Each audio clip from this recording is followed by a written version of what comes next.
What's going on, everybody? This is Lick with the NDL Draft Season 34 show put on by the media team for the NDL. I'm here with Penguin and Pat on a Saturday morning where we don't have a majority of real college football, as there's a big dispute between YouTube and Disney right now. Man, Penguin, Pat, how are you guys doing this morning? Fantastic. Way better than anyone who has YouTube TV, personally. Yeah, that one stings, Penguin, because I definitely do. So I'm just sitting here like that Pablo Escobar meme where he's just sitting there alone, just with nothing around him. That's how it feels this morning with college football. You're going to have to pirate some streams, I guess. Or do free trials of Fubo TV. You know, that is always a reliable option for sure.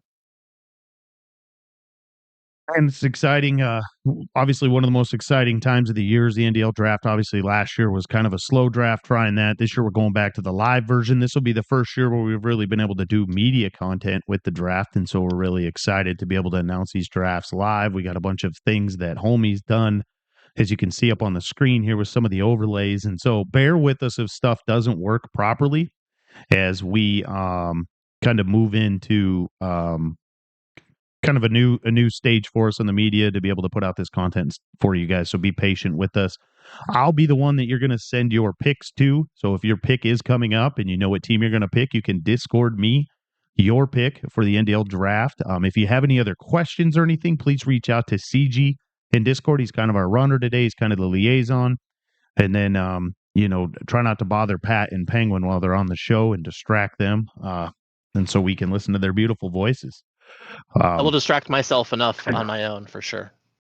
Yeah, we got obviously a big day for the NDL Game Day crew in sense is that you two will be selecting in the top 10. So obviously pretty exciting. We got Penguin sitting at the 3rd pick in the draft and Pat at the 9th pick. And I'll tell you what, I'm in a group with them and I don't even really know who they're picking because they have been, they've been all over the place. Penguin would be the first one to say he's probably changed his mind 10 times over the last 2 days. I didn't decide till I was taking a shower just about 30 minutes ago. I was still debating between my options. The epiphany came to me as I was rinsing the conditioner from my beard. That's the decision I needed to make. So that's when it happened, and I will release that information shortly. Penguin, careful talking about showering Wobbles and Beer Copper in the audience, and they've been acting real strange lately. Well, I'm just giving the fans what they want. I know that's probably brought, some unnamed members to half-mast, just that visual. But I mean, I'm a man of the people. I'm here to help the league in any way I can. Man, exciting stuff there. Pat, what about you? You are you set in stone on who you're picking, or when did you become set in stone? I tried a particular team that kind of fit my style that I like to play, and there is a chance that they won't be there. And if they're not, I have a backup plan who will definitely be there. And exciting stuff here. Hey, before we put that bow and wrap up the book on season 33 real quick, I know we had a lot of people watching that championship game, Texas against Ohio State, 2 of the best coaches in our league and 2 of the best teams in the league. Went head-to-head. We have a little highlight clip here from our boy Pirate. Put together a little highlight clip of the game. So if you didn't get to watch the game, this little clip here is a pretty good kind of get a good understanding of how the game played out and the wild ending. Probably the wildest ending I can ever remember in an NDL championship game.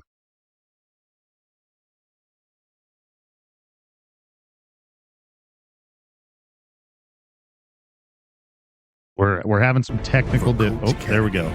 All seemed lost as Texas drove the length of the field, setting up a chance to win the game. Takes the snap, quick look right, pressure coming, fire short to the left, caught! DeAndre Moore Jr., touchdown Texas! Texas has retaken the lead with 13 seconds. JJ! You get a look here on the kick. Take it. All right, 13 seconds left. Expect the Longhorns to stay away from Smith here.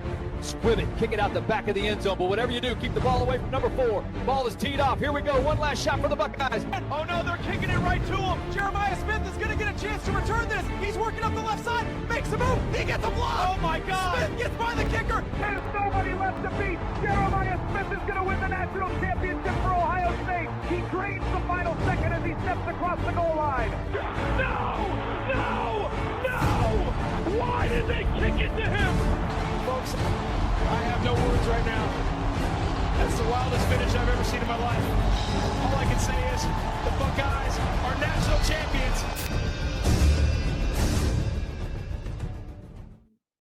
And that thing gave me goosebumps. I didn't even play in the game. I'd like to nominate for next year's awards Pirate for Coach of the Year. The dude's a freaking legend. I mean, I don't know if he's going to win it, but I like to make sure that he's on that ballot. Yes, the audio there, to be able to kind of splice that all together, so impressive. Well done. They man, I was trying not to laugh out loud with just some of the audio. There's obviously, I don't know why you'd kick it. Jiggy already said, "Get that shit off my screen." I'm sure it's like one of those nightmare things. Is you're just like, I shoulda, coulda, woulda. But man, everybody in the chat.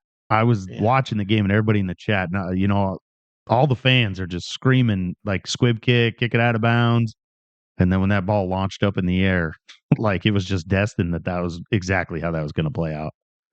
I'd feel bad for most people that happened into, but as Jiggy cries, that hand that his face is cupped into has 2 championship rings on it. So I feel those absorb the tears pretty well, and that he'll be okay.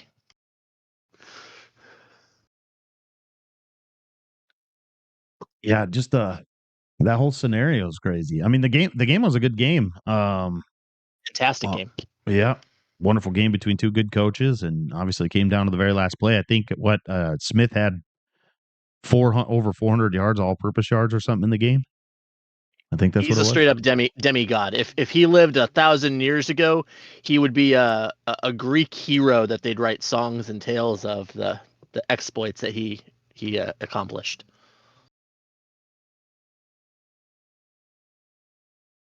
Well, we're gonna go ahead and put Jose on the clock right now for the NDL season 34 draft. He gets a 5-minute timer. That timer's going to start now, which is 12:05 p.m. Eastern time. So that timer will start. As you'll notice in the screen, it doesn't start on here, and so I have a timer up on my own screen, which I am working on getting to you guys right now. So, Pat, who do you think Jose takes?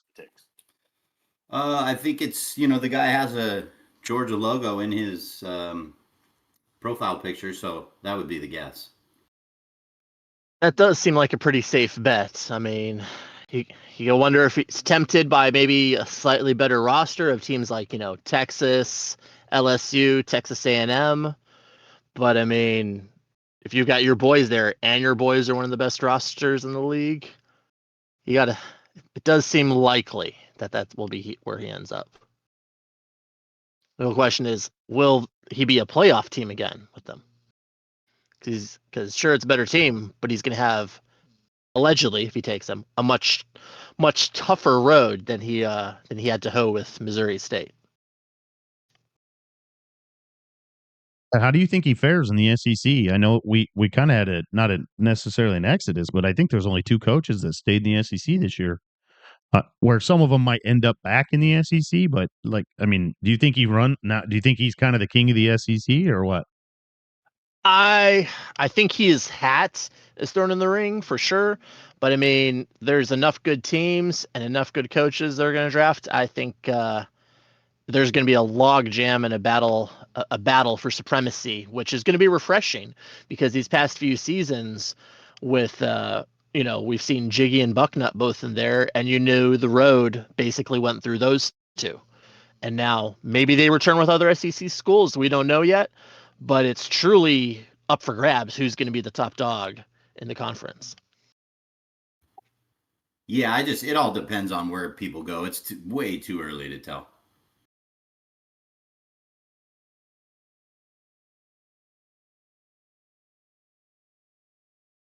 Yeah, I'm with you. I think it'll be interesting to see what types of coaches. Obviously, he's going to have a way better team than he had last year, but also the competition and stuff is going to be better than he had as well.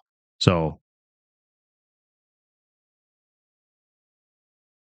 Yeah, it's definitely that step up and ground, and also playing with the home field issues have to deal with are a whole different animal in the SEC.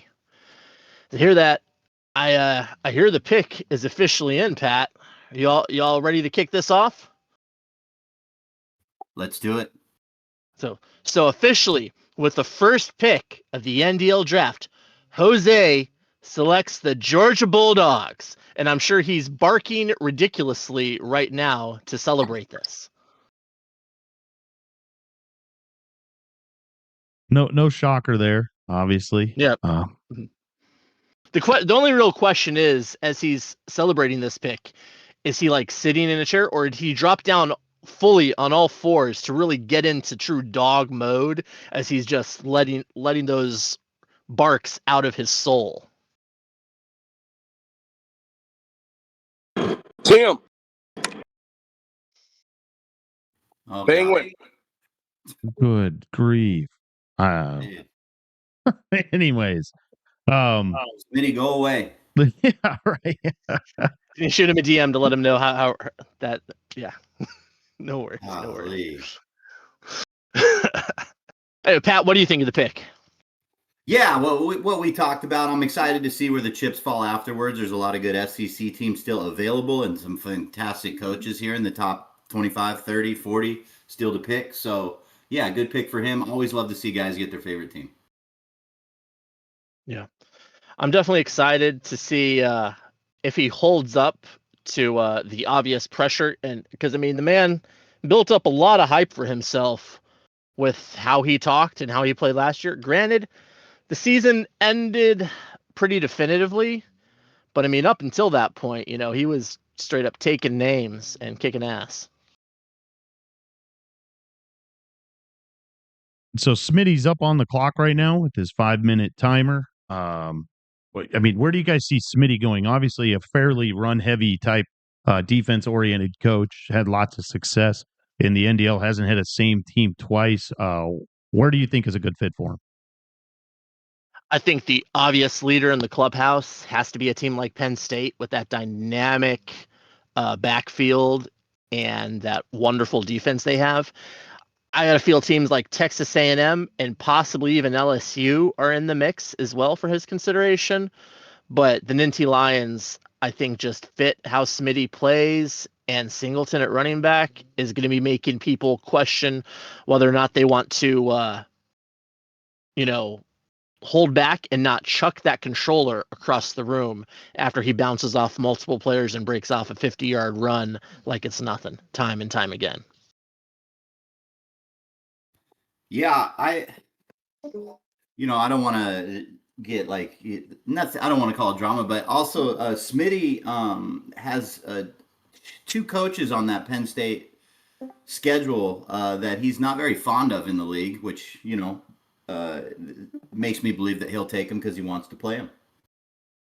Hey, that is always a interesting motivation and factor to have in there. I mean, who you're going to play is often just as important as the team you're going to take. I know it definitely had influence and sway on my decision this time around.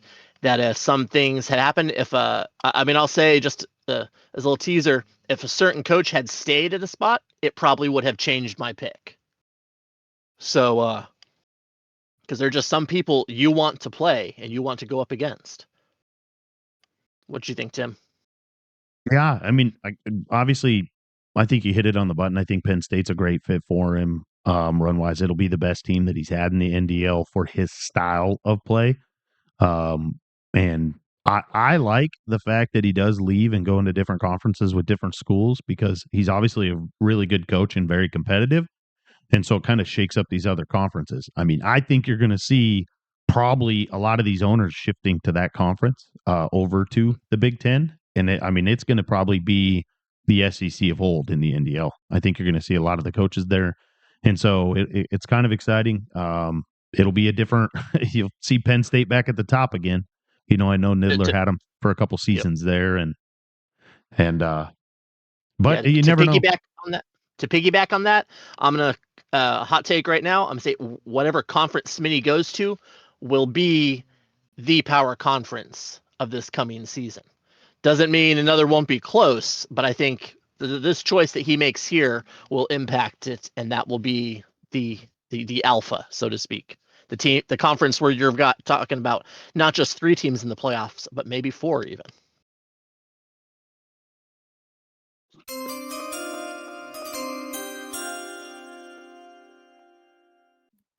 All right, ladies and gentlemen, the second pick was in. I just lost $200 in Vegas because I definitely last night flew out there to bet that Smitty would miss his pick. So unfortunately, that didn't cash. However, he is going to draft the Penn State Nittany Lions out of the Big Ten Conference. Former coach and commissioner of the league, Nidler, was relieved of his duties, and now we've got after I think what was it, 3 or 4 seasons, guys, and now we've got some new blood taking over the Nittany Lions. Makes sense. Makes a lot of sense, and I think he's going to leave a trail of carnage behind him as with that running game. It's gonna be nuts. I played one against him the other day, and I mean, if you saw how he ran the ball last season, well, the Alabama running back room isn't a bad group by any means, but none of them can hold Singleton's jock in this game. That dude cuts on a dime, runs with power, has the speed to break away. Watching him out there, he really makes me think of watching like an Emmett Smith or Barry Sanders highlights from back in the day. You can call the right defense, make the right move, come down, throw a hit stick, and guess what? Your ass is on the ground, and he's got 6. Yeah, and what I always like to see is how these conferences shift. I mean, the Big Ten already just got stronger, no offense, Nidler, than it was last season with someone like that getting that team.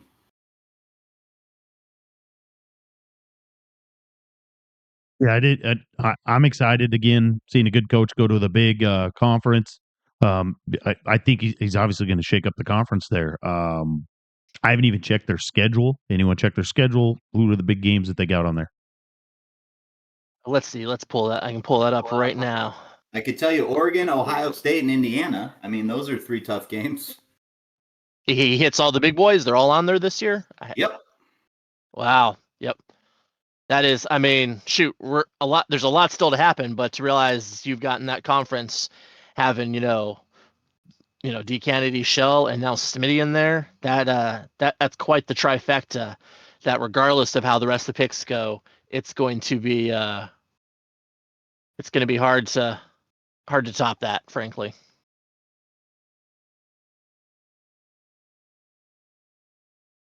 Yeah, it should be exciting. Right now, we have Penguin up on the clock. Obviously, I'm sure Penguin knows who he's gonna pick here. And I do. so, Should I milk the hell out of this, or yeah, should we just get no, on you're with gonna it? end up. You're gonna end up like the Vikings. You'll miss your pick.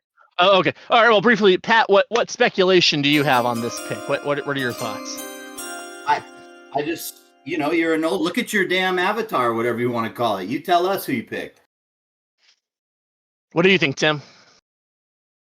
Man, so I don't know. I mean, at first I thought you were just going to take FSU. I think Sammy left there. And so I thought you were just kind of no brainer to pick them, but I do know there's other FSU fans in the league that are hoping that you do pass over them. But also I don't think they're going to take them.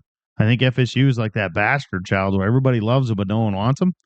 And so, I mean, man, if I had to guess, I think you probably enjoy Texas. The defense is good. It's got lots of special players on it.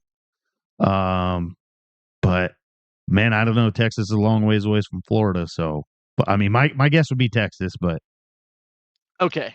Well, as it's my turn to announce a pick as well, I will say Florida State was my destination that I thought for the longest time. And as I was figuring out, I hired myself a new agent. And this name's named Jim Sexton, and he had a lot to say to me to influence my decision, saying, I've never drafted this high before. I've been in the low teens once or twice, but this is the first time I've had the privilege of being in the top 10. And Jim told me that, you know what, you need to get paid. And so I went out there took some meetings, and it's a big part of having those meetings is the food you get to eat when you're out there too. And as any of y'all who went to the NDL convention with me know, I enjoy crawfish quite a bit. For that reason, I am taking my talents to the university, Louisiana State University, and I'm gonna be having crawfish every single day till I get fired, which, may not take long, but I'm gonna have a damn good time while I'm there. Man, that's a shocker. Didn't see that one coming. Well, shit. Did not see that coming. There is a part of my soul that still wanted to take Florida State, but at the end of the day, I decided, you know what? The odds are better that I have another chance to return the tally than I do to necessarily draft this high again. Because I'm getting older, my hands are getting slower. We add in all these young pups to the league that are better and stronger and born after I'd already started playing games like this, like born after the NDL was founded. And that day is going to come where I'm just happy to maybe make a bowl. So I'm going to enjoy my slight time in the sun while I can. What matchup are you looking for the most on your schedule? I am looking forward to what I anticipate will be quite the rivalry matchup with the team in a state to the east of Louisiana a little bit. That someone who I've played a few, multiple times over the years, and I believe they're going to be taking that job. And I think that's going to be a game that I definitely have circled because it's just going to be a great competition. By no means making any predictions or saying what LSU is going to do, but we're going to have fun. We're going to be fast, and nobody is going to beat us in the pregame meals. Nobody. Undefeated. What's your pregame meal is going to be like? Gumbo and crawfish as much as possible. We will be going out of my way to find crawfish. It's going to be rough in the winter here if I find frozen ones, but I'm going to obtain crawfish to eat before the games whenever possible here. And I'm probably even going to follow suit like I did during my tenure at Iowa State and go get myself a nice purple hat as well to throw on.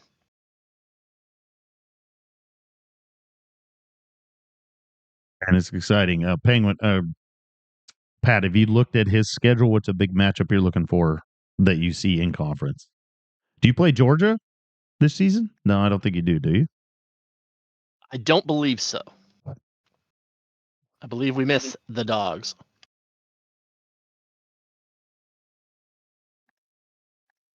Sorry, just pulling up their schedule. Sorry about that.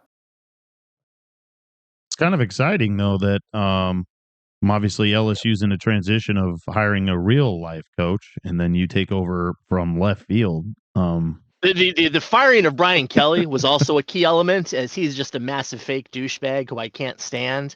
And now I can think happy thoughts about LSU again and have to bear no ill will to their fan base. And plus, getting that LSU hat, you know what's going to do? It's going to piss the hell out of my in-laws who are big-time Tennessee fans. So it's a win-win.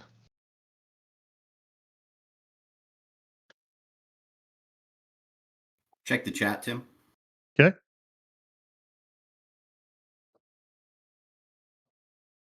Yeah, I'm excited, Penguin. It'll be fun watching you. Obviously, I've become a fan of LSU living in the state of Louisiana. And so it'll be kind of exciting to watch that. So that home field advantage is going to be sexy too. It's going to be nice to see for a change. I'm not the one getting screwed about being able to change plays.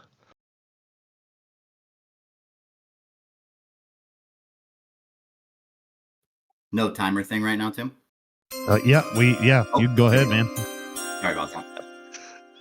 With the fourth pick in the NDL draft, Marion County selects the University of Alabama, formerly coached by Smitty, and before that, D. Canada, some great coaches in the past. And you have another coach who took Utah on an undefeated run to the semifinals, where he lost to the eventual champion Ohio State Buckeyes. I think this is I'm just going to say it. It's a great pick. It's, he did well with Utah. the schedule is more favorable at Utah than it will be at Bama. Obviously, Penguin now is shaking in his boots a little. I think he plays Bama. All jokes aside, I mean, you're just getting a good coach who just got a huge ratings boost on the quarterback there, with Ryan Williams and a stout defense. And we all know Marion County had Utah last year, second best O-line in the game. The only better O-line in the game, Alabama. It's definitely a coach with a proven track record taking over an even better team. But you know what? We're not. There's no shaking in our boots over here. I'm excited for this opportunity. I enjoy the challenge. I've had some very intense battles with Marion, and I'll just be honest. There's probably a time where I wouldn't have pissed on him to put him out if he were on fire. But you know what? I have definitely developed more respect for him as a coach and a user, and I really look forward to having that battle with him. Yeah, Man, I played him last season too at Iowa State, right? And got the upset win. 2 seasons ago. 2 seasons ago, we knocked him off to make the championship game. This last season, we had a spirited matchup, but his running game was just a bit more than that Iowa State front seven could handle. That Utah O-line just picked us up and set us down like small children on some plays out of the way. So that will be definitely the challenge again. How is the LSU speed going to handle the brute physical strength that Alabama is going to bring to this game? Plus, they've got a dude at wide receiver who tends to run like the wind out there. You got to watch out for, in Ryan Williams, a slight factor on every single play he's on the field.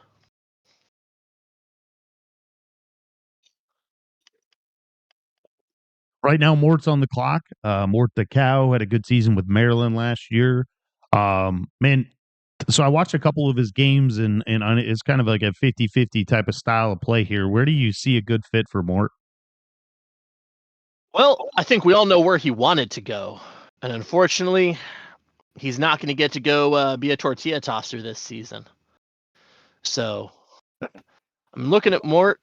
I got to think, watching him play, he's gonna want a quarterback that's good at getting that ball out quick and maybe running around a little bit.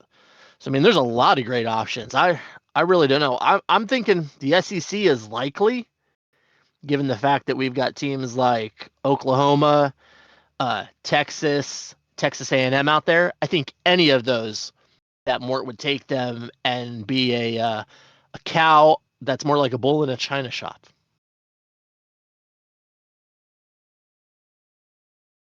What do you think, Pat?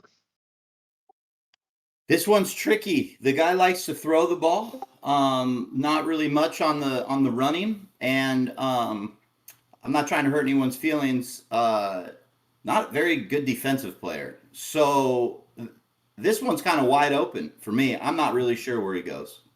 But if I had to guess, like if I had to put $50 on it, I would just say he's going to go best available here and take A&M. That's just my guess.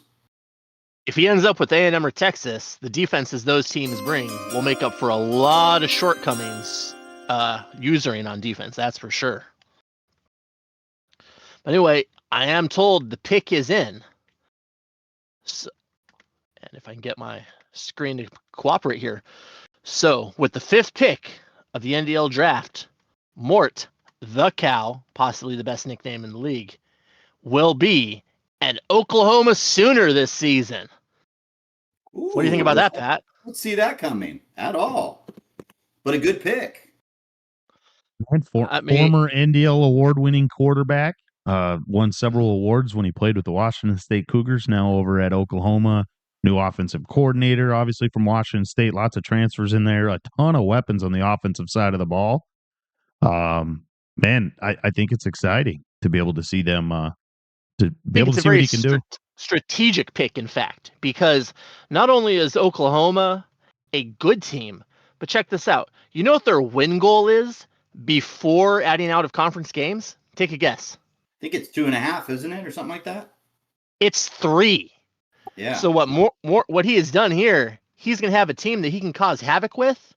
And you know what? He may very well put himself in prime position to hope he can maybe perhaps find his way to Lubbock if he can get them free perhaps in the future. So I think this is a very shrewd move by a coach who, wants to raise some hell, but also have a chance to get his boys in the future. So I call this a very, very high IQ pick by Mort here. What if he puts his balls in a wheelbarrow and him and Wilds play in an out of conference game? I'm calling for it now. That would be just a beautiful thing. People want to see it. Wilds, we're calling you out, even though Mort hasn't. Nut up. Take the game. Let's see it.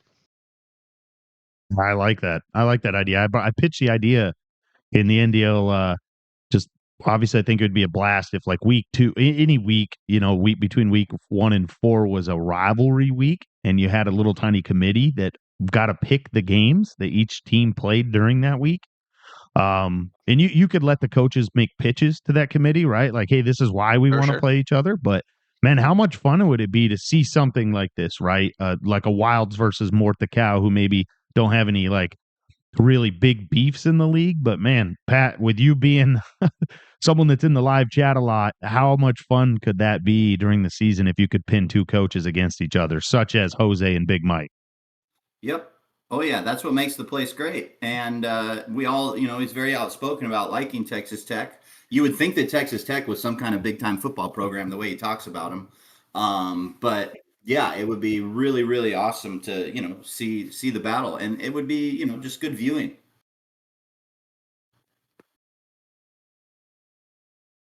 It'll be exciting to see. It's kind of like a make or break, Maryland kind of had an easier schedule in that conference, and now you're going to move into the SEC, and Oklahoma has a very difficult schedule in the SEC. Right now we got Jiggy J-Rod on the clock. Jiggy obviously is a two-time champ in our league. Yes, sir. And not just a two-time champ. I mean, did it with the team that most people couldn't. Yep. Let's be honest. Kansas definitely had a go-to quarterback and some studs at cornerback and running back, but overall that team, you look at them and you don't think championship, but he did it not just once but twice. Yeah, reading that chat yesterday made me realize some of these guys need to get outside, get some sunshine, touch some grass. I thought they were going to say boobs. Conversation. Well, boobs are also good. Yes, yes, please get outside. I mean, if the boobs are outside, I'm definitely not saying that's a bad idea at all. You might have a harder time pulling that off this time of year, though, as it's getting colder out. That's true. That's true. All right, with our next pick, it is Jiggy J-Rod. Thought he was going to be one of the two main wild cards here between him and Bucknut because they're such obviously talented players and they could win at a lot of places. However, with this pick, Jiggy J-Rod will be taking the University of Florida Gators at this time.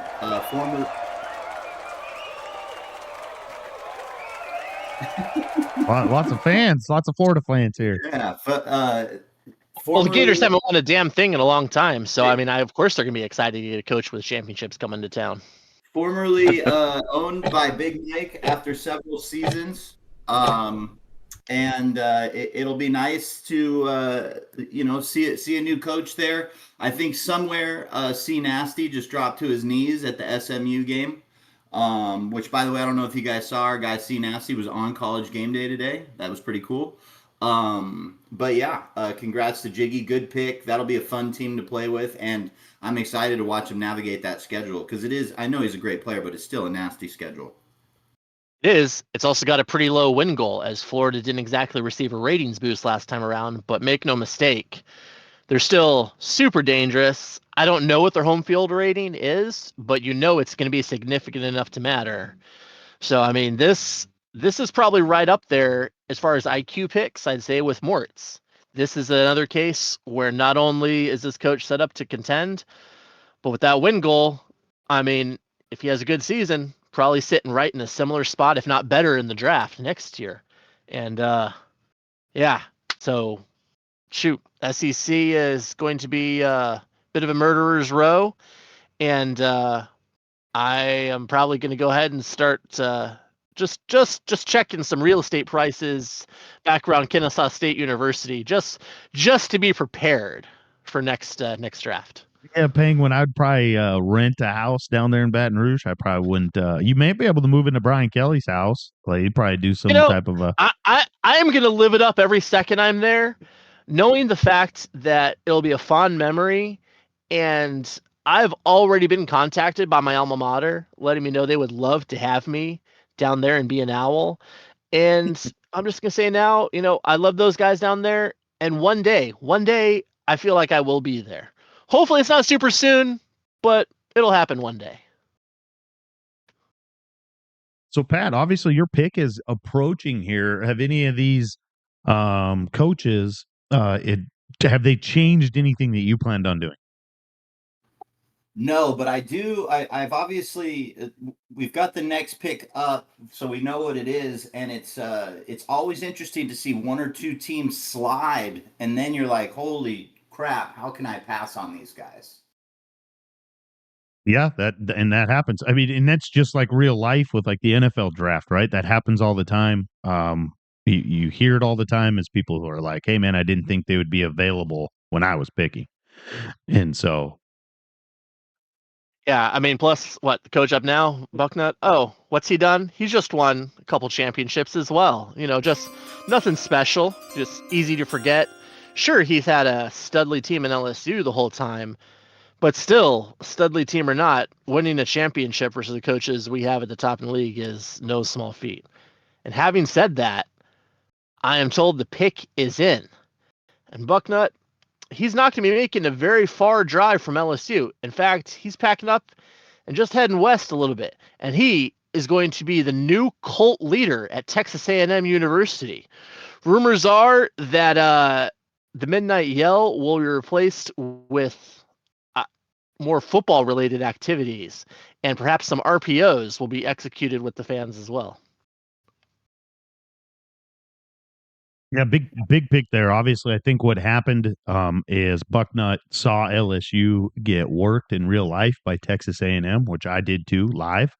And I think what happened is Bucknut just said, "I'm taking my talents to Texas A&M." Then they're a better team.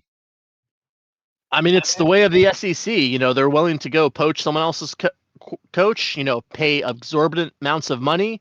They see a coach that's won titles. They're like, hey, the Aggies, if there's one thing they have, it's soil money. They may have a completely irrelevant, comical history over the last 50 years of football with a few random highlights here and there. But I mean, they definitely have the cash to bring in whoever they want. And they've made that move here, and they've got to, they couldn't hardly have gotten a more accomplished coach to take over the reins. I think it's kind of crazy that the SEC, all these coaches left their teams in the SEC, and obviously the first, what I think someone mentioned in the chat, the first 5 of the 6 picks have been all in the SEC, and so obviously I was just talking about before the draft how I thought maybe we'd see a shift to the Big Ten, and obviously that's not the case. Smitty was the Lone Ranger going over to the Big Ten. Everyone else has stayed in the SEC. What's crazy too, as you just said, we've had 1, 2, 3, 4, 5. We've had 6 SEC teams taken, right? Can you do math? 1, 2, 3. Yeah, 6 SEC teams taken, and Texas is still on the board. Who would have thought that? A team that played for the championship last year. That's the team I was talking about sliding. It's shocking.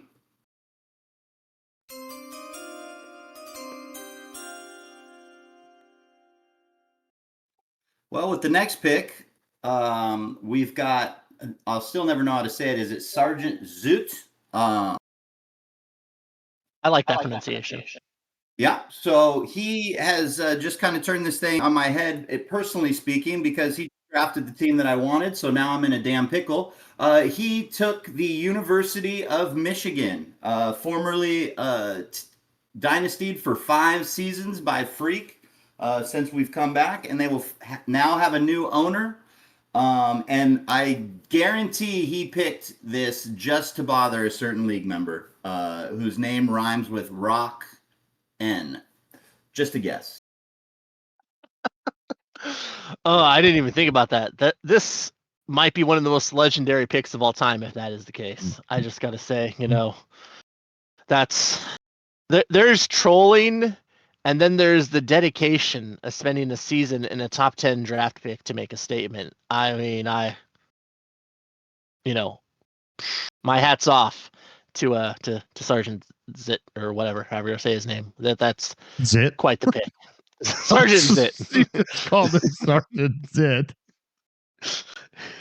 Man, when you make a name with no vowels in it and only consonants, I have to insert them to assume what they are. And you know what? ZT is the end of his name. So what else am I supposed to think?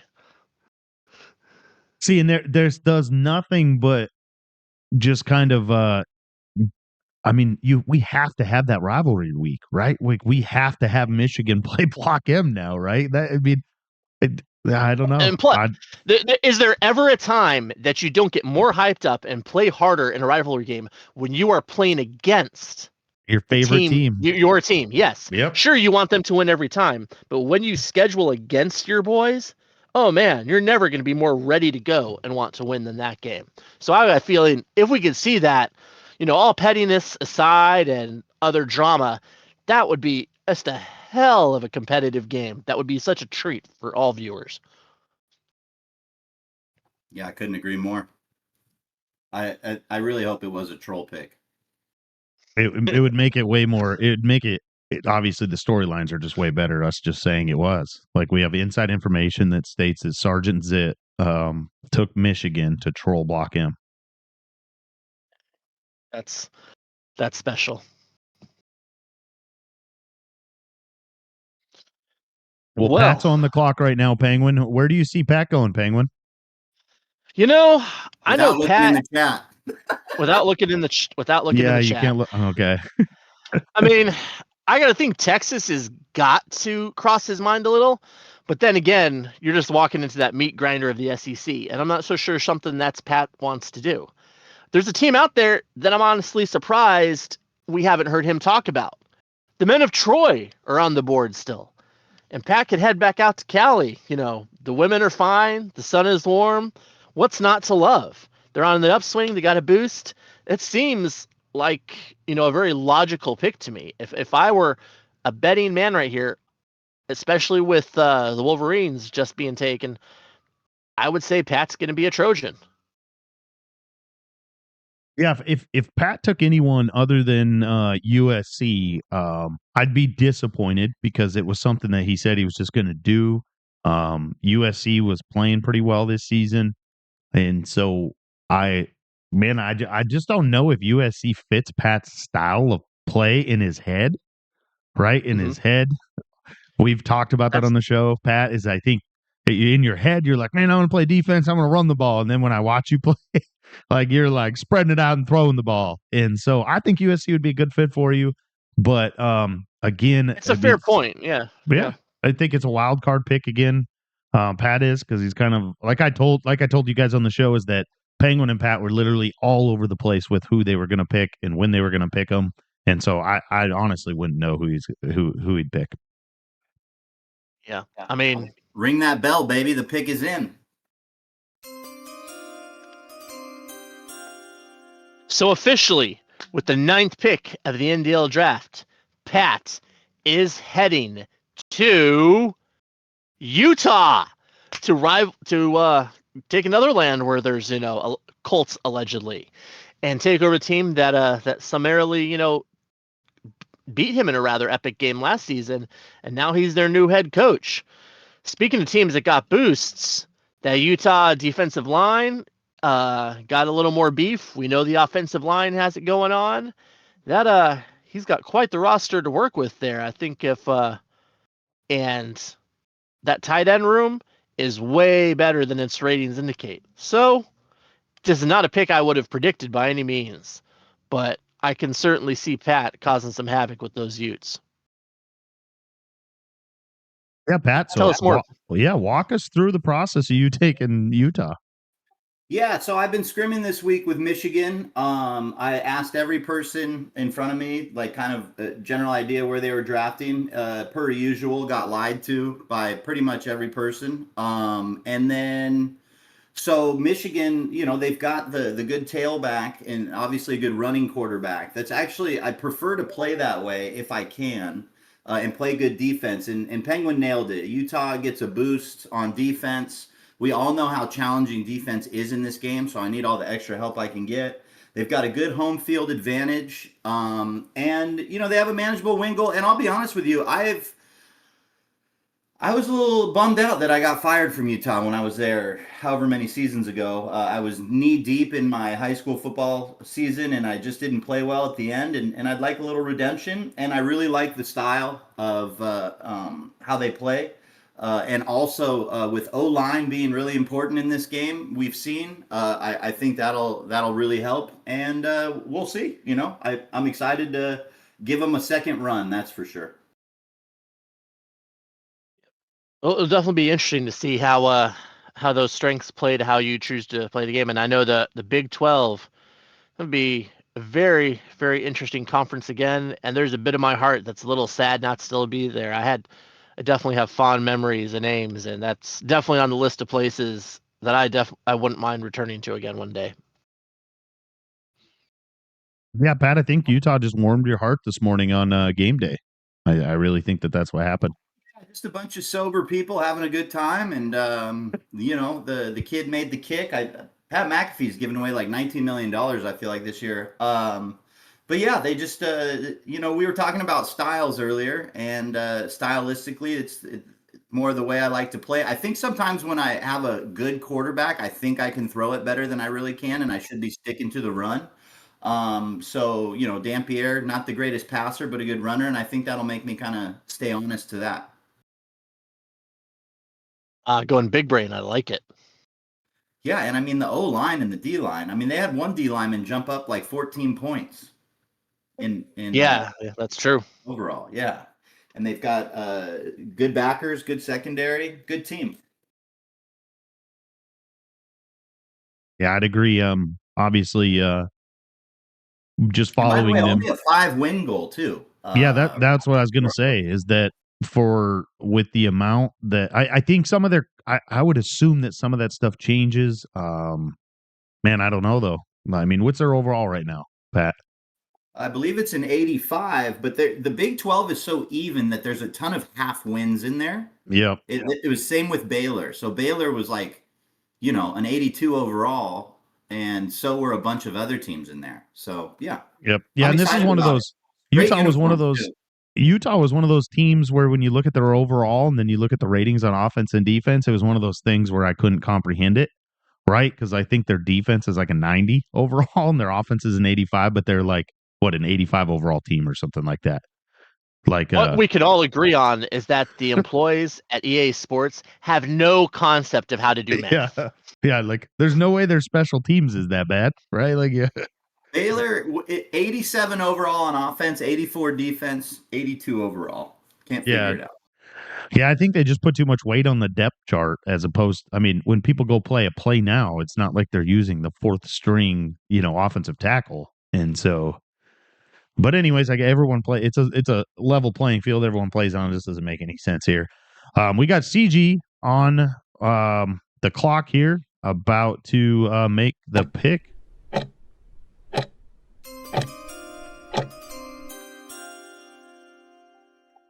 With our next pick, and they will slide no further. CG, thoughts and prayers go to you. He is taking the University of Texas Longhorns. Formerly coached multiple seasons by Jiggy J-Rod. Never winning a national championship with them, but taking them very deep the last few seasons, obviously losing in a heartbreaking style this season. But CG, great passer of the football. He's always wanted to have an elite QB. Arch didn't get nerfed too bad, and I think it's a good fit for him. And now has what is the top 3 defense in the game. Yeah, I mean, this will be a good fit for him, right? CG likes passing the ball, likes spreading the ball out. I think the Texas offense is going to allow him to do that. Obviously, a way tougher conference, has a tough schedule. Like you already hit it on the button. Trying to do something with Texas that no one's been able to do since we've returned is win that national championship. The SEC's loaded with coaches that were successful last season. It's going to be really interesting to see kind of how that all shakes out this season. And obviously, we still have several teams left that could probably make some noise in the SEC with only 2 teams being kept last season. The draft is wild. You can't even take a handshake emoji from someone in the DMs for real anymore. It's just, I always thought that was a sacred time, but it's just not. Well, you got to remember, as they say in the SEC, if you're not cheating, you're not trying. There are no friends. It's all underhanded. It's all what you can do to get ahead of the next guy. And I got to say, I got my comment on this pick. I think CG and Jose are the 2 to watch for the season to see if they make a transition from rising coaches to knocking on that door of elite status. Because we saw great things from the fort, and now with Georgia and Texas, could we have 2 coaches with a chance to be legitimate title contenders? What do you guys think? No offense, but no, I do not. Really? Yeah, I just a couple of the other guys that jump back in the conference are going to muddy those waters a little bit to me, but maybe not title contenders, playoff contenders, yes. Yeah, that's the thing with the SEC is it's going to be interesting to see how the out of conference scheduling works, right? Like if you don't challenge yourself and you get those 3 to 4 wins going into conference play, is obviously that can we know from the past is 3-loss SEC teams are right in there for the playoff talk every single year. And so if your only 3 losses are coming in conference and you win 4 non-conference games, I mean, you still have a shot at the playoffs. So I like what Pat was saying is that, CFP, yes, title contender, no. I mean, right now, Time will tell. yeah, right now in the SEC, right now we have Nadog on the clock. We have, the rumor is that he's about ready to pick. We have, so in the SEC right now with Marion County, Jiggy J Rod, Jose, Penguin, Big Brian, Mort the Cow, the Real Dre, Vegas, and Bucknut. So out of those coaches, all of them have at some point, I think, been CFP bound or close to. Out of those coaches so far. And you have a couple that have won national championships in our league. So, yeah, I feel bad for the fact of realizing that there's still somebody out there. I mean, and who knows? We might have someone take Mississippi State or Vanderbilt, who's a new dude who we don't know anything about, and find out, oh, shit, this dude is a demigod. So you never know what else will happen to the SEC. Yeah, and I think Auburn, I think, is a sleeper team. I'm just saying, Auburn can be a sleeper team. They've got some holes, but they do definitely have some talent there available. And they've got that low win goal we always talk about. Yep. Yes, sir. I am told that the next pick is in as well. And for this pick, what is this? With the 11th pick is Nadog.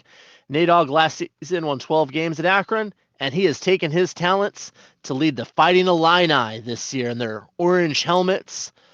And I can't think of anything else really to say about Illinois, other than you don't pronounce the S at the end if you know. But it's a good team. They have the ugliest uniforms in the entire game. Those throwback ones. They're not good. That is, the helmet is probably the worst part of it. Yeah, it's really bad.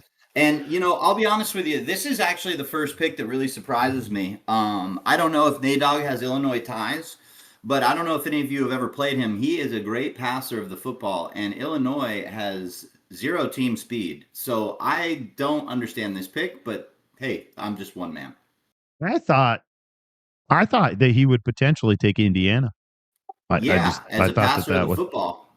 Indiana sliding right now is very surprising. Because if you want a dynasty, a team like Indiana, they're not going anywhere, right? Like they're going to just get better all the time. Jumper says are we sure this is an MJ Kemp's burner account? That is a fair question. Well, time will tell. We'll see what his bedtime is and how well he does playing games, and that will answer the question very quickly. I mean, if Smitty can pull it off, anybody can. That's true. That's true. Next up on the clock is Ryan 56 Collins. Speaking of Smitty. We're up to Smitty's possible burner account is up right now. Having spoken to, if you see my air quotes, both of them, if they are 2 separate people, Smitty is very talented at throwing his voice then. I will give him that. So respect if it is Smitty also in this game. If anyone in the league was going to sit there and punch himself in the dick before he talked, it would be Smitty. 100%. If there was someone that would go on game day and show his bare breasts to the world, it would be Smitty. Oh, He has done that. He has done that.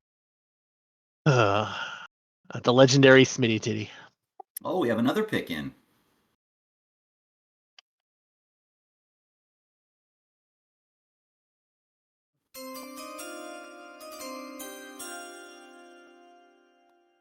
All right, with the next pick, we have Ryan 56 Collins had a great season with Tulsa. I think that was like the most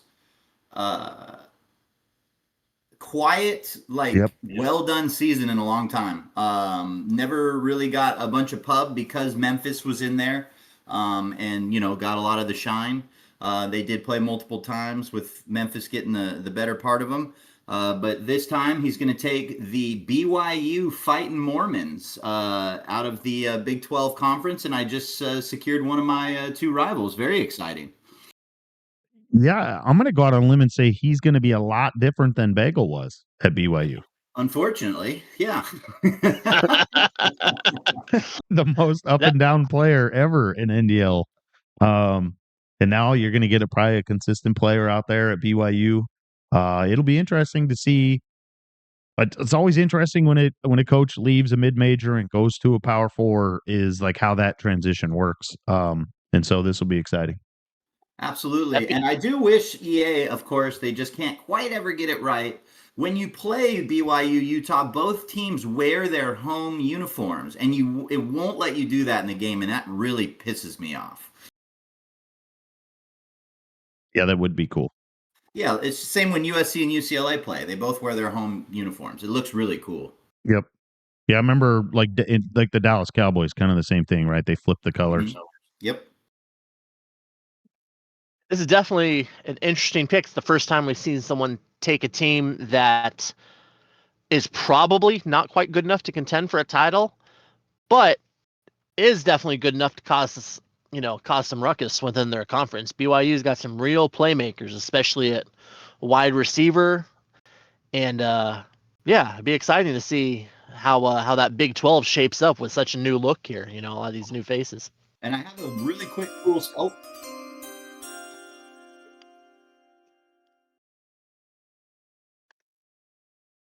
What are you saying, Pat? Oh, go make Mike's pick first. I can go back. Gotcha.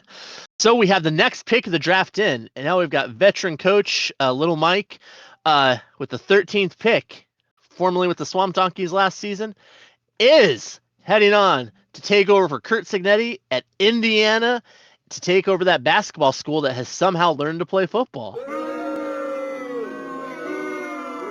That's the rest of the conference right there, screaming and booing that. That is probably the biggest pick right now in my eyes is Big Mike taking over to Indiana, just with how good that football team is. I think it'll be the best. Big 12 just got improved so much. 100%. That's the best team Big Mike's had since he's been since we've been back. Big 10.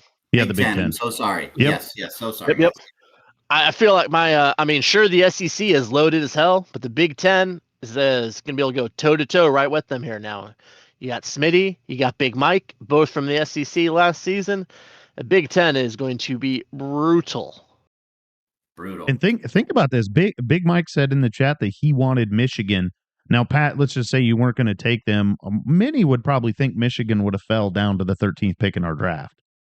And so obviously Mike ends up with a way better rated team now with Indiana, who I think should have probably went up ahead of some of these other teams. But well, here's something I was telling you guys, and I guess maybe a lot of people don't know this in the league, so I'll just share it because I don't like to want to keep it in.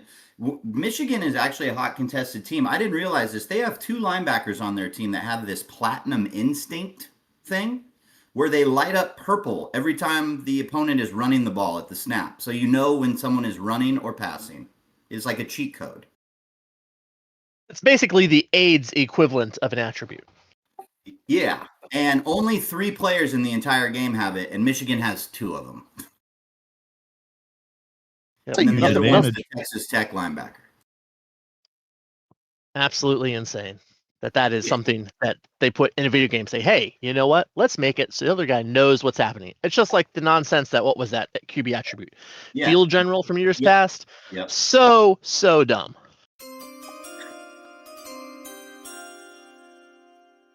Well, if we haven't had surprising picks so far today, this one is going to take the cake. Next, we have Dub 6582 on the clock here. And we all know him to be a University of Washington fan. At one point, he was the Washington Huskies. I believe we had him on game day, one of the first game days. Did we not, Tim? Yeah, we did. We did. Yeah, great guy. But he will not be taking his talents to University of Washington. Instead, he is going to head to Colorado Springs, of all places, and take the Air Force Academy. Eagles, right? No, oh my goodness, Falcons. That's embarrassing. The Falcons of Air Force. That's a bird. It's a bird. It's a plane. Yeah. Man, that's got to be by far the biggest shocker of the draft. There must be a tie. I obviously know Dub. I visited with Dub. Being a rival of Washington State, we've had conversations just about real football. And Washington's available right now, and I'm gonna guess that he just didn't want that smoke in that conference. Here's what I'm thinking happened. You know how some people are supremely lazy in the way they do their top 25s, and what the default team is, and who gets votes each week? It's Air Force. So I think maybe that's what happened here. He just accidentally submitted Air Force, and now that's where he is. You know, these things happen. This is his salute to the military. Yeah, we'll go with that. Okay, that sounds better, I guess. Fair enough. Homie says he forgot to change his vote. Exactly. Precisely what I was thinking. But still, I mean, there is one constant of the NDL draft each year. There is going to be a pick relatively high that nobody could have predicted. Because even if you asked everyone, as we've said, someone's going to lie to you. But this is a pick nobody could have guessed. Yeah, and I mean, I'm not going to bash his pick too much because he's a Seahawks fan, and so I'm sure he has a plan. Obviously, going out to the Mountain West, I've been there before. It's an amazing group of guys out there, and so that alone is a wonderful experience in the NDL. The guys that you get, the conference is as active as any conference in the NDL. There's always chatter in there. They're really supportive of each other throughout the season. I know Pirate was in there making highlight videos for them, and they loved it. And so, I mean, if you want to go and just play football in the community, that's a great place to be. So, absolutely, as we said before, who you play against is just as important to some people as it is the team you have. Often, way more important, in fact. So let me amend that statement. Moving right along, I hear the next pick of the draft is, and we've got to making this pick is going to be Jumper, previously at Duke, just dropping bombs all season long there, and he has taken his talents to Baylor with the Bears, and the Big 12 is about to see a whole lot of balls in the air coming from those Bears. I think you can go ahead and pencil in 40-plus touchdown passes, probably 50, with how that offense is going to look in, what is that, Waco? Is that where Baylor is? Yeah. Waco. It's going to make the Davidian compound shootout look like a day of airsoft. interesting. Interesting, Pat. You were Baylor last year, and your big hump was Utah this year. Now you're Utah, and now your big hump may be Baylor. Yeah, I mean they're a good team. The guy can throw the ball. They've got a good quarterback, and they've got two really good receivers. One is more of like a possession big guy, and then the other one, their slot, is super good, breaks tackles, and then their running back is outstanding. The O-line, though, leaves a lot to be desired, and then they do have two like stud linebackers.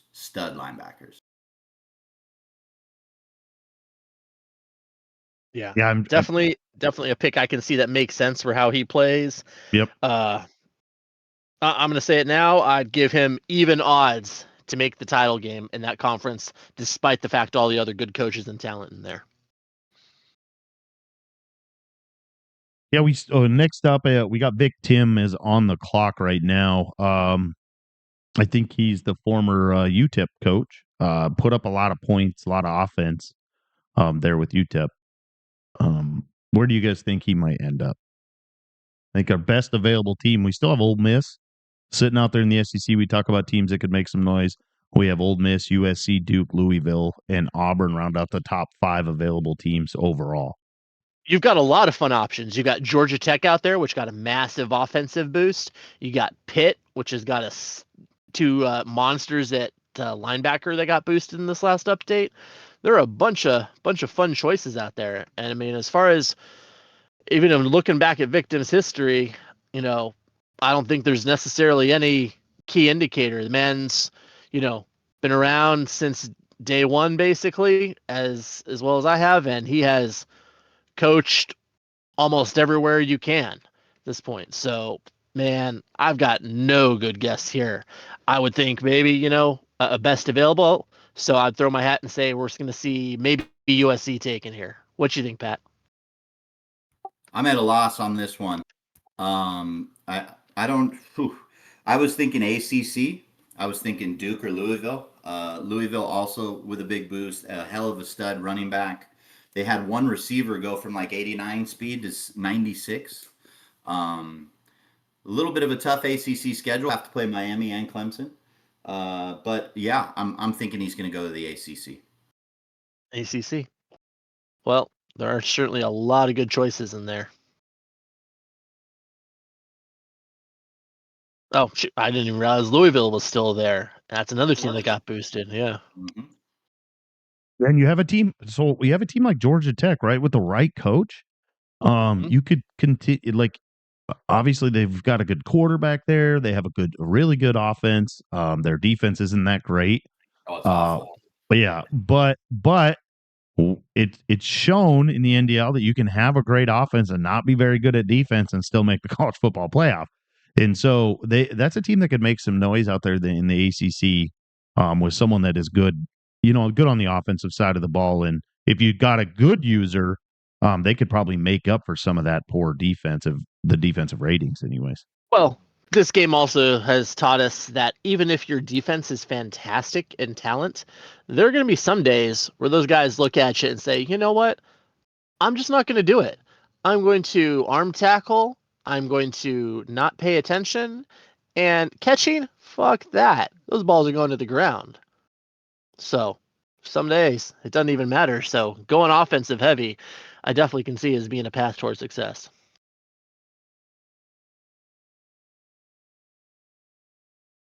Yeah, it'll be interesting. I played him this season, Vic, and so it'll be kind of interesting. He was definitely a spread team, passed the ball pretty much the entire game, and so I mean it's kind of there's several teams left on the board here that would potentially fit his play style. Louisville obviously would be the one that would probably stand out the most.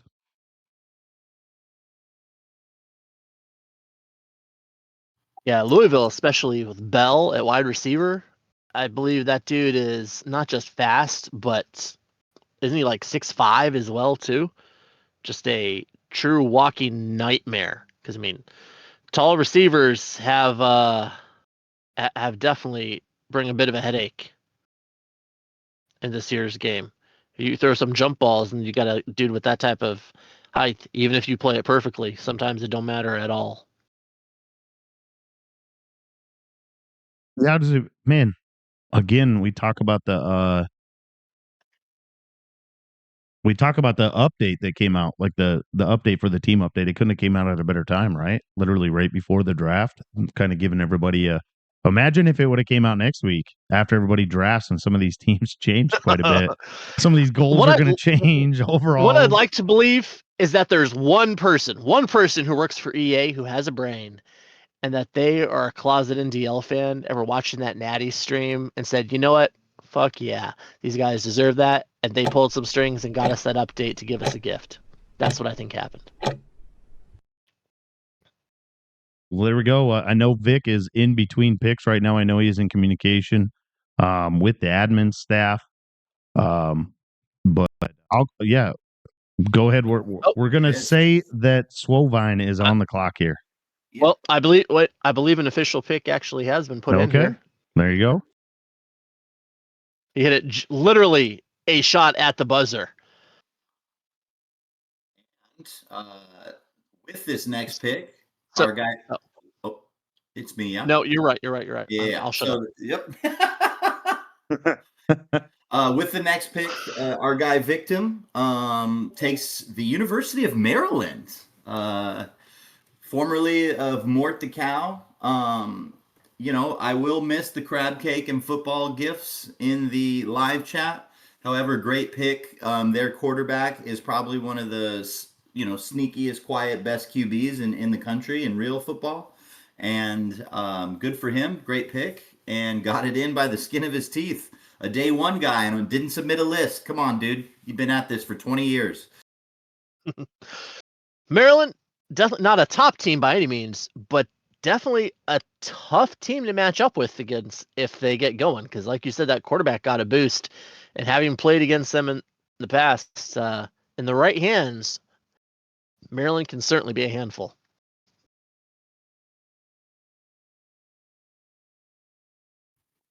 Yeah, And so we have. Someone we who got. did submit a list is we have another pick. By the way, if I know you viewers can't hear this, this is great. Freak is in here telling us who's picking who, and he is sending some great gifts with everybody's pick.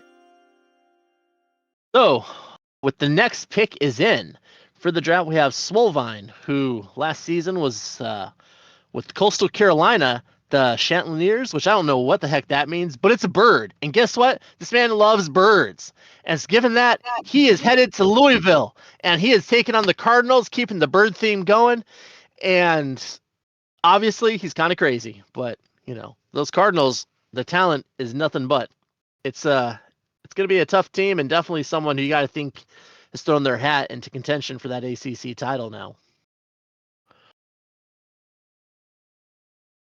It's exciting. We talked about how we thought that they would come off the board, Louisville, and so I can't tell you. I've watched a ton of Swolvine games, and so I'm not sure style for play and everything like that. But I mean, what the Louisville running back's got to be pretty good. He led the NDL in rushing last year.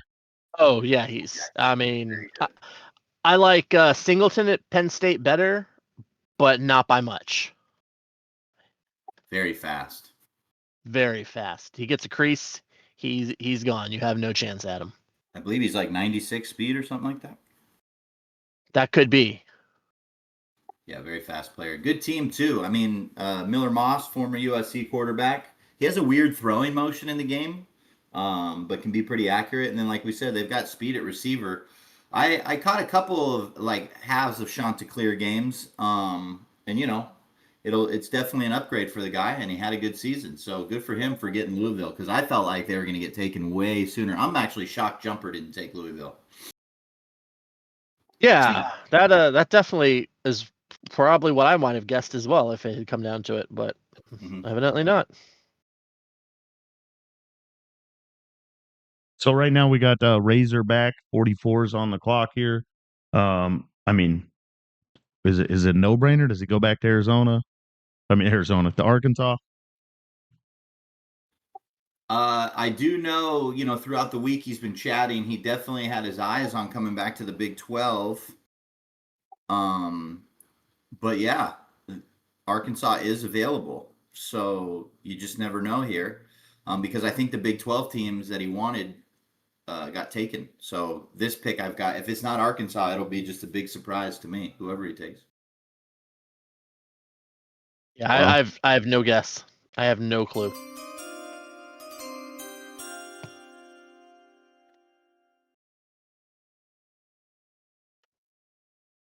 Left field there.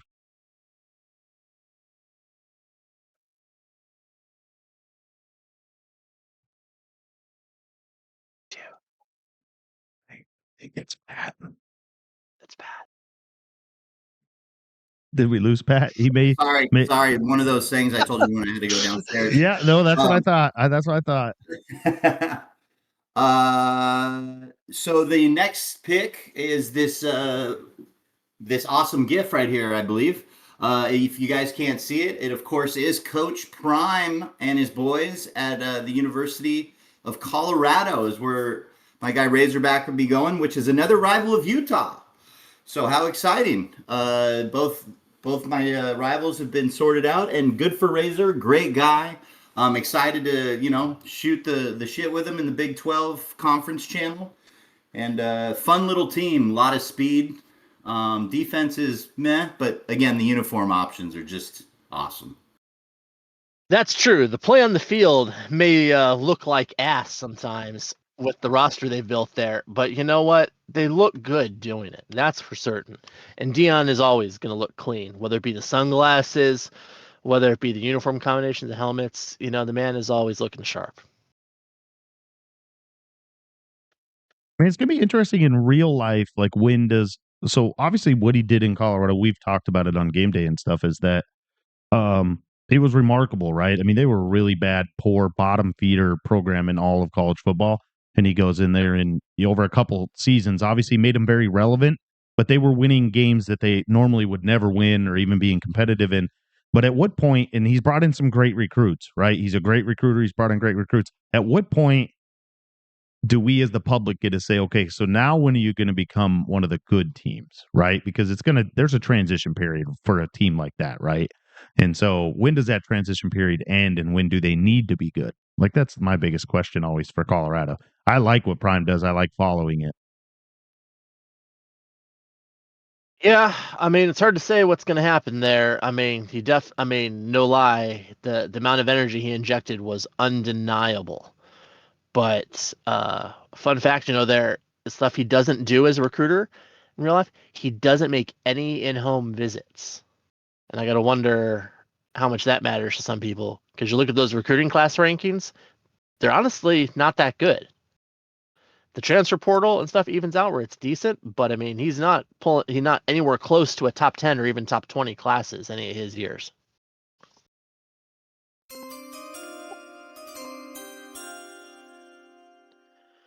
And with having said that, we have our next pick in, and we have Texanol, who last season was with the USC Trojans and is now headed all the way across the country, and a pick that kind of threw me for a curve because I thought I knew where he was going, but he is going to the Duke Blue Devils, and he's going to coach their basketball team to a Final Four. I'm sorry, he's going to coach their football team to hopefully to an ACC title game berth.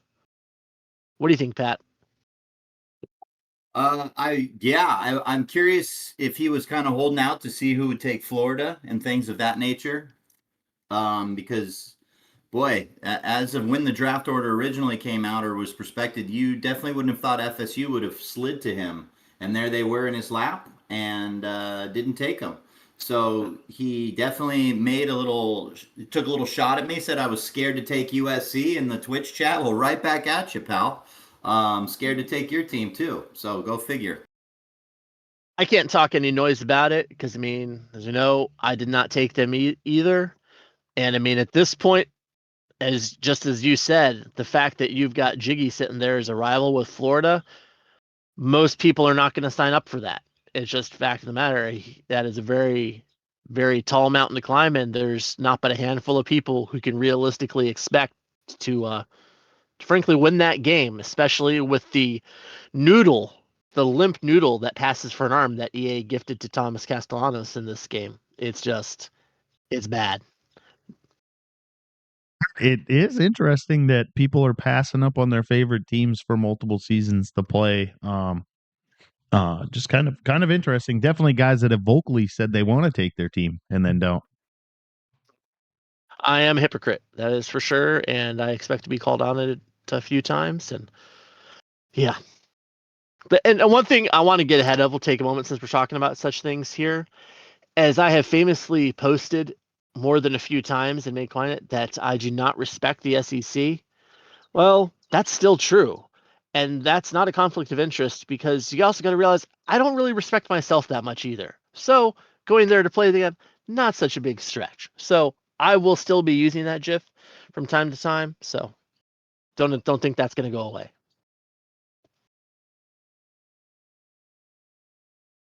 I want to go back to Coach Prime for 1 second. I obviously brought excitement to Colorado, but he brought some good players with him, his son and Travis Hunter. What I don't understand what he's maybe I don't know what he's in coaching for. Like it doesn't seem like they're like dedicated to winning with what you just said, Penguin. He doesn't do in-home visits. They don't bring in great recruits. It's just weird at this point to So, me.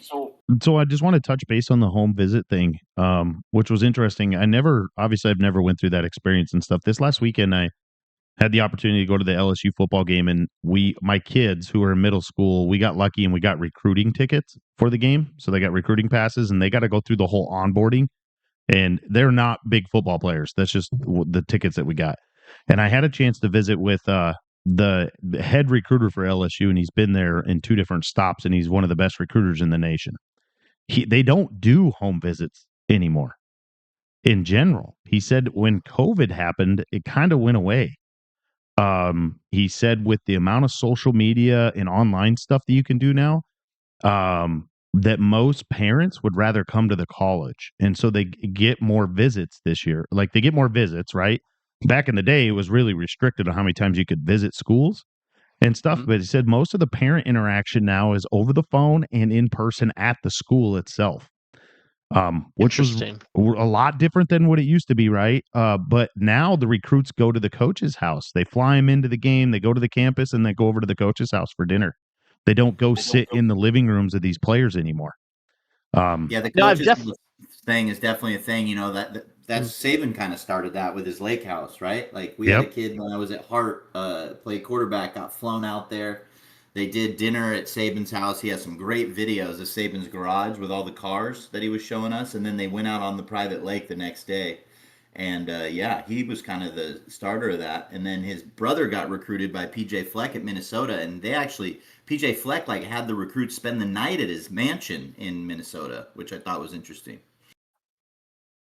Yeah, one of my friends that went to the game with me last weekend went to LSU and played football there, and that was when Nick Saban was there, and he had a little nephew with him that was like an arm baby, and Nick Saban's wife, right when they knocked on the door, Nick Saban's wife took the baby for the whole visit, held the baby in the hand the whole visit, sat on the couch, and everything, and obviously that's all planned, right? They knew the baby was coming, and it's his little nephew, and uh and so it's interesting because you're going to lose that connect in real life with those recruits, right? And obviously with the NIL, they realize it's not a big a deal. Most of these recruits are going to these schools because of what they can get. Is it's just kind of sad too, right? Because then you're not really developing a relationship with the kids and stuff. So right now we have Shoddy on the clock. Shoddy Mac 90 is on the clock. Pick is in. There we go. Pick is in for Shoddy.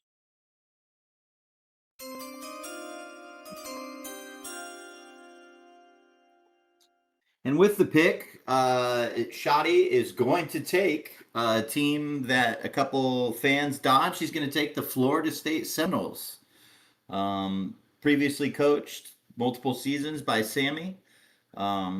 Quite a following for that team in the NDL, and excited to see what he can do there. I scrimmed him last night, first time I ever played him, and a great player, solid user, and definitely likes to throw the football. So this is an interesting fit.